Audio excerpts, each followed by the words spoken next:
Hello, everyone, and welcome to the United Hotspot. My name is Webb. First of all, thank you for subscribing to this channel as we keep growing. Now, guys, as we do look to rebuild Manchester United, honestly, I think it's only right that we reflect on the strength of this club that we are going to capitalize on to get back to greatness where we belong. Now, in this video, I'm here to focus on the biggest strength of Manchester United. I hope you agree with me on the first biggest major strength that we need to capitalize on. Honestly, whereas we've struggled over the years, I mean, since Alex Ferguson left, as always, when a big manager who has been there for a long time, any team will struggle. The reality is, Manchester United has always, even in the struggles, maintained certain positives that we are certainly here to commend. The first one is the numbers. I mean, there is strength in numbers, like they say. Strength in numbers. Is that a song?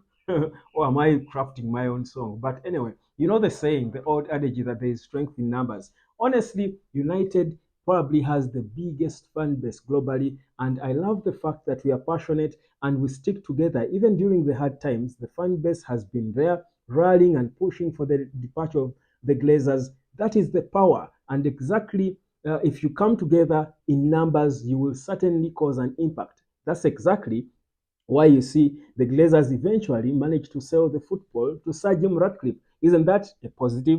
Big positive in the numbers. If we're a small club, trust you me, we go through hard times like that, we would be extinct. So that's the big strength, but it's not even the strongest one. It's not the biggest one. Of course, a naysayer will look at it in a way that these numbers only bring money to the Glazers. But no, guys, let's not focus on the negative, like I'm saying. This is not the time for negativity. Let's focus on the positive.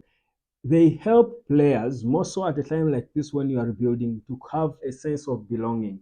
Imagine a player like Rasmus Højlund, who is another major strength for Manchester United, if you ask me, because we have always struggled to identify a striker after Wayne Rooney and Robin van Persie leaving. We've struggled to see a striker who we felt was going to give us that confidence that, you know what, this is a big striker at Manchester United who we can build the club on in terms of hunting for goals, because always, if you're going to compete in the biggest level at the biggest stage, you've got to have a big man up front leading the line, and everyone should be able to believe in them and follow. The reality is Rasmus Højlund is a big strength, but the numbers also make him better, because you see how he scores the goals and he feels it. I mean, if you sit at Old Trafford and you're watching football, you feel the energy. Even as a fan, you feel it from the stands. Now imagine for the players, the passion and the numbers always rally them on, which is good. And that's why, even for Sergio Ratcliffe, who is another strength we have, he already feels it, because the numbers of the so many millions of Man United supporters globally, almost 700 or even more, have helped him feel at home. But also with this social media talk of how we rally behind him, with whichever decision he makes, has driven him on and given him the power and motivation to perhaps even want to do over and above what he was planning to do. But I'm not even there yet on our biggest strength as Manchester United. The biggest strength for me at Manchester United is not the money, it's not Sir Jim, it's not the new ownership, it's not Dan Ashworth, it's not anything else. It is the academy, the youngsters. Guys, we need to give them a round of applause. Yes. Guys, think about it. Our best player from the last season, Marcus Rashford, is an academy boy. Our best player currently is an academy boy, Kobe Maino. He came out of nowhere. When we were spending millions of pounds to try and find a good holding midfielder, he was growing from within. Who identified him? It is these same people we've been bashing for the longest time. Well, they might have failed on many things, on many fronts, but guys, let's give credit where it's due. The academy, the people who select the players, players like Martinelli failed at the Man United academy. Can you imagine? So give them credit for identifying certain good young players at a young age. Players like Alejandro Garnacho, he's also considered as an academy boy. Never mind him joining in 2020. Same with Ahmad Diallo. You look at players like Scott McTominay, his attitude and his character. He's now a player who is so important because he has scored the most important goals for us this season. His goals have got us 12 points, just his goals alone. He's an academy boy. you think about the youngsters we're looking at already. Talking about players like Harry Amas coming through from the academy to play in that left back position in the future. Why that is a huge strength now is because when you're rebuilding, especially considering what you've been through, signing all these big money players, now that we are rebuilding with belief with Sir Jim Ratcliffe, it's only right for us to look within, not spend a lot, but just put the right structure around and let these academy kids flourish. So the biggest strength for Manchester United as we do go into this new dawn of Sir Jim Ratcliffe is the academy, and we've got to credit the people who picked these players when they are young, the people who nurtured them. Those are people like Michael Carrick, who will be spoken about by every player every day when you listen to a Man United interview.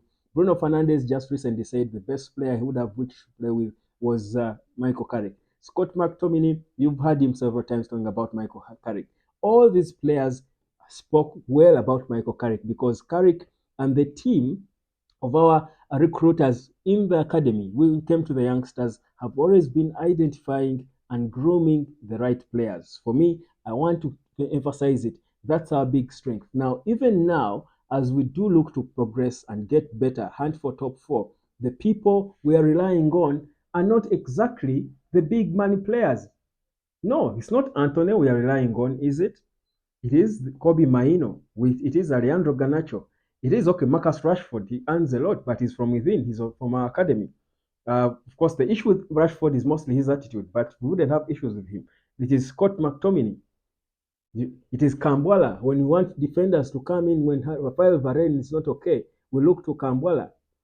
Talk about all these young players we have, the emerging ones. Talk about Luke Shaw in the left back. The Manchester United Academy has done well, and it is the biggest strength we have, and that's why we've got to celebrate it right now. If we don't, then we are ungrateful, and we can't be the ungrateful lot, can we? That's not who we are. So, as we do look to improve, of course, it shows that we don't have to spend a lot of money because the academy has been doing its work. We don't need to overhaul the squad. We just need to add a few players like we've already done. Add a few right players. Lisandro Martinez, who we bought, not an academy boy, but it's important to add to the academy kids.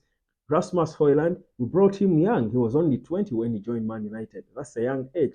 It's good recruitment there. Rasmus Højlund is already looking like he's improving. Promote a few more young players from the academy. Add one or two more senior players to this lot. And trust you me, 5 players are going to turn us into world beaters. Why? Because the gist of this squad has been made from home. The Manchester United Academy deserves all the respect we can give it. You can bash it. You can bash Man United for any reasons, not the academy. My name is Webb. Subscribe to the United Hotspot. I'll catch you later, fam.